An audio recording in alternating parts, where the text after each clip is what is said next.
Aujourd'hui, je vais vous montrer comment mettre en boîte. Je veux bien sûr dire mettre en boîtier, quand même.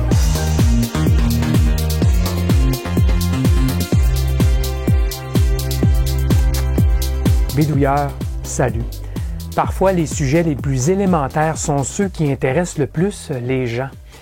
J'ai eu cette demande d'un néophyte en électronique d'expliquer les différentes techniques, les produits, les approches, les outils nécessaires pour intégrer un projet d'électronique dans un boîtier.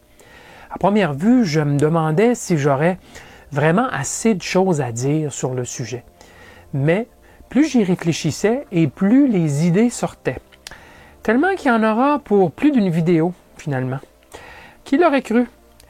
C'est depuis le début des années 80 que je bidouille en électronique. Et j'en ai construit des projets et j'ai donc fait beaucoup d'intégration dans des boîtiers.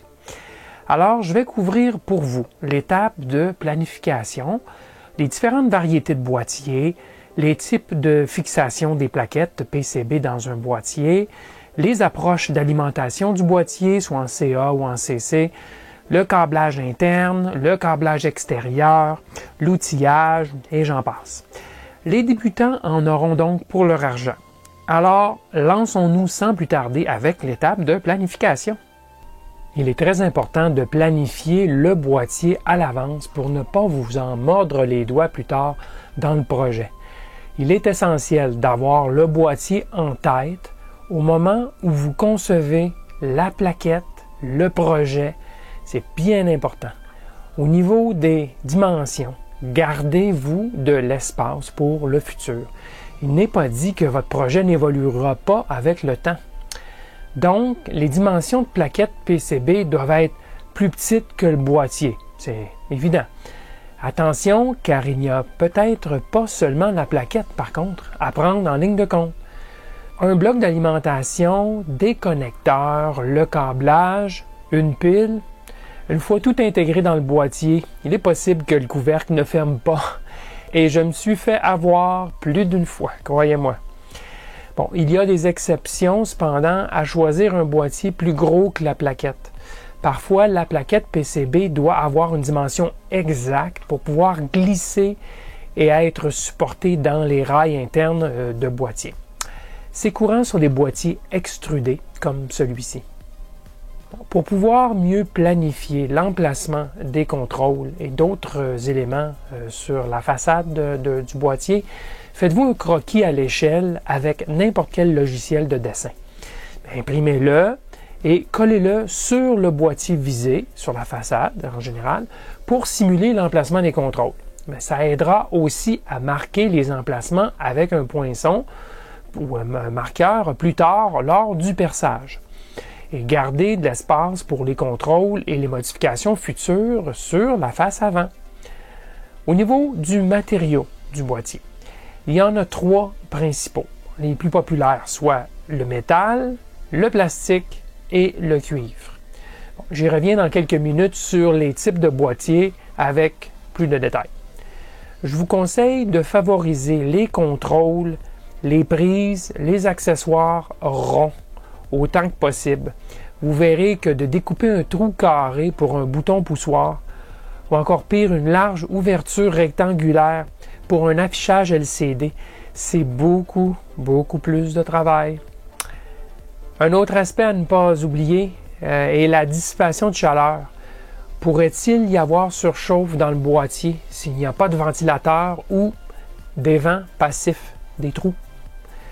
Et qu'en est-il des régulateurs de tension ou des transistors de puissance? Vous devrez peut-être planifier une surface de contact intérieure au boîtier métallique ou un espace pour un dissipateur de chaleur. Comme vous le voyez, il faut y penser à l'avance. Allons voir maintenant, de plus près, quelques idées de boîtiers pour nos projets. Bon, par où commencer? Il y a tellement de choses à dire sur les boîtiers.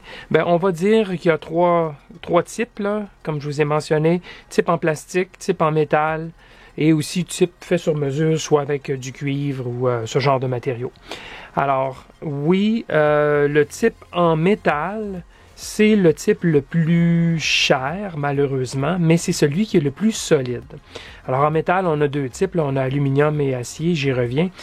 L'avantage d'un boîtier en métal, c'est que ça offre un blindage aux interférences électromagnétiques. Hein?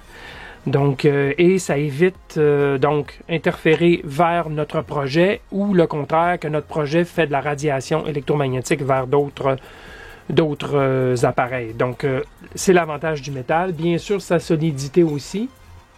Par contre, c'est plus cher. Ça, il n'y a pas de doute.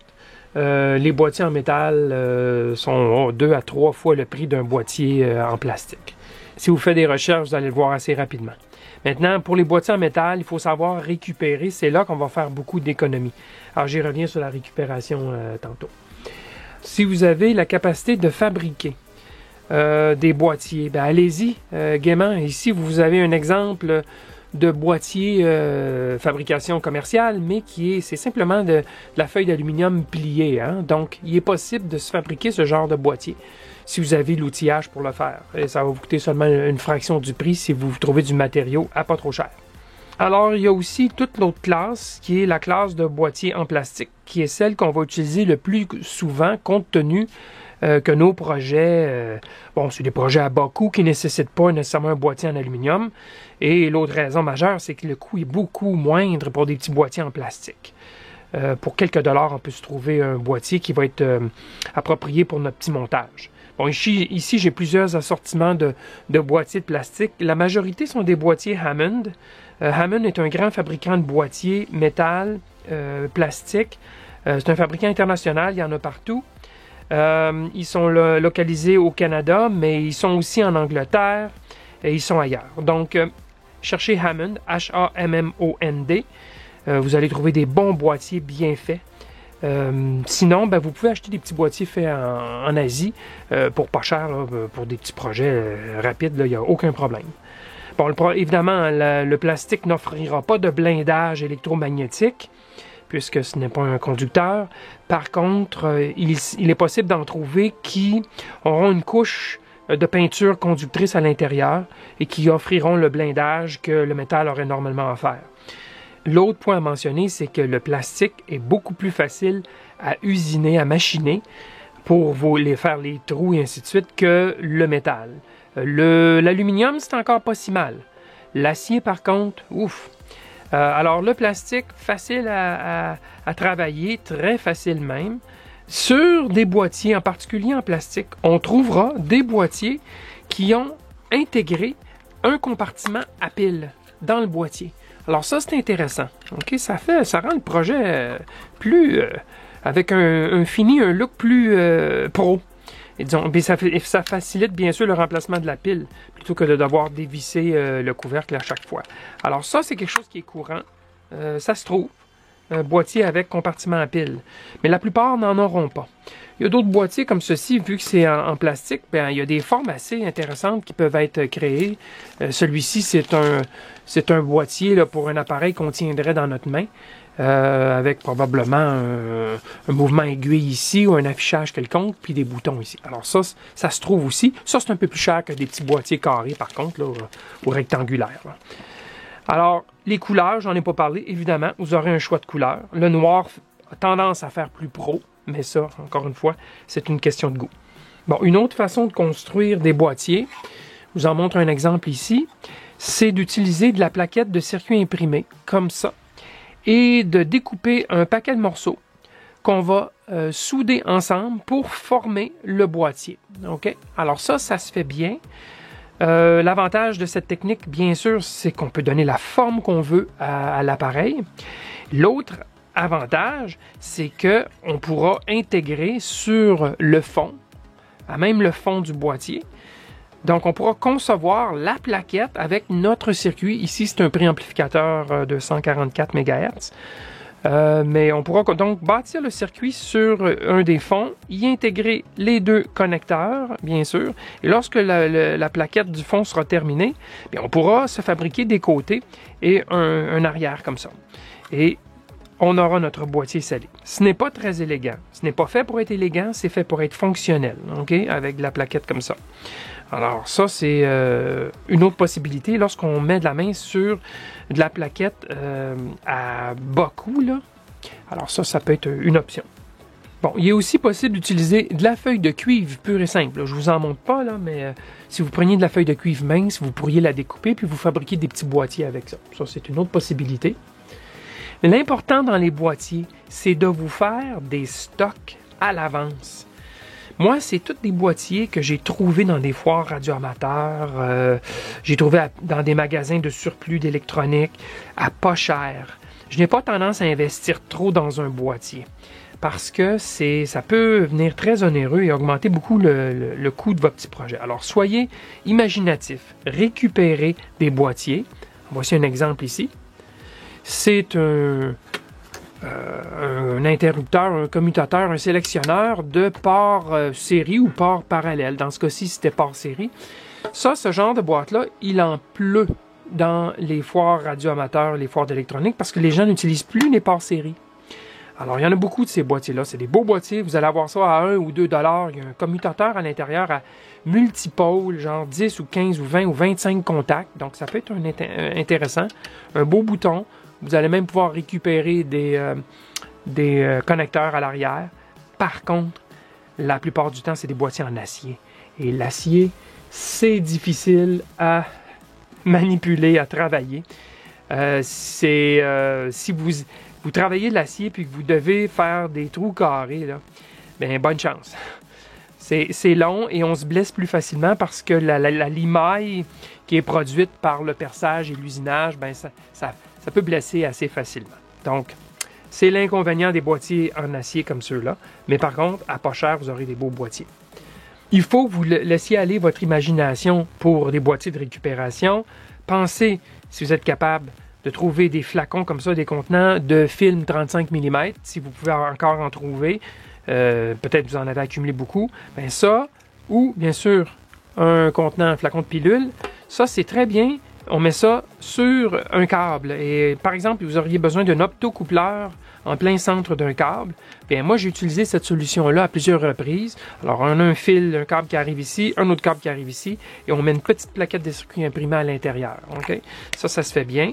Même chose pour le flacon de pilule. Regardez ici, j'ai un petit boîtier. C'est un ancien programmateur JTAG qui est défectueux. Donc, j'ai gardé le boîtier. Peut-être que ça me servira un jour. Un ancien programmateur de PIC défectueux. J'ai recyclé la plaquette, mais j'ai gardé le boîtier. Il y a déjà des trous, mais ça ne fait rien. On pourrait les bloquer, les boucher facilement. Vous avez besoin d'un peu d'imagination additionnelle? Tiens, les radioamateurs ont souvent tendance à bâtir des petits projets dans des boîtes de pastilles, soit de ce format-ci, soit un petit peu plus gros. Alors ça, c'est des boîtes Altoïdes. Ça se trouve dans les pharmacies habituellement. Donc, ça peut être une autre option intéressante. Vous allez trouver aussi des boîtiers de ce genre-ci. Ici, en voici un de récupération qui aura déjà des connecteurs BNC aux extrémités. Et tout ce que vous avez à faire, c'est vous refaire une petite plaque en avant, peut-être s'il y a déjà des trous ou quelque chose. Et vous pourrez réutiliser ce boîtier-là pour faire un préamplificateur, un filtre, peu importe. OK? Alors, des exemples, comme je vous ai montré, il y en a beaucoup. Il y a même des radioamateurs qui ont utilisé, en plus des boîtes Altoïdes, des boîtes de conserve de thon, du thon en boîte. Donc, du thon en conserve, vous nettoyez là comme il faut, et il y a moyen de se construire des petits émetteurs, récepteurs, ainsi de suite, construits sur une boîte de thon. Alors, des fois, ça peut être aussi amusant, là. Bon, alors l'autre chose que je voulais vous mentionner, il y a des types de boîtiers, ils existent en plastique et en métal, c'est des boîtiers d'extrusion. Hein. Vous en avez vu un exemple tantôt, rapidement, là, mais c'est un boîtier d'extrusion, c'est un boîtier qui est fabriqué et qui sort au bout de la machine comme des pâtes. Et bon, donc il y a possibilité d'y intégrer des sillons dans lesquels on peut glisser les plaquettes des circuits imprimés. Puis vous n'êtes pas obligé de le faire, là, mais c'est avantageux. À ce moment-là, on se fabrique une nouvelle petite plaque à l'avant en alu ou en plastique, c'est à votre convenance, et on aura de beaux boîtiers. Et ça se récupère beaucoup. Les anciens modems téléphoniques pour ordi, ben la plupart étaient fabriqués dans des boîtiers comme ça, en extrusion. On garde le boîtier, on se refait des petites plaquettes en avant. Alors ça, c'est très commode. Dans les boîtiers de récupération, n'oubliez pas que vous pouvez facilement vous refaire une petite plaque avant ici. Ici, c'est dommage, il y a un gros trou qui a été machiné, mais à Cale-Saint-Étienne, on se trouve de la retaille d'aluminium et on se colle une petite plaque d'aluminium ici à l'avant. Et voilà, le reste du boîtier est propre. Alors, on aura récupéré notre boîtier avec une petite plaque d'aluminium. Et je vous montre justement quelques exemples de boîtiers sur lesquels j'ai refait la plaque avant.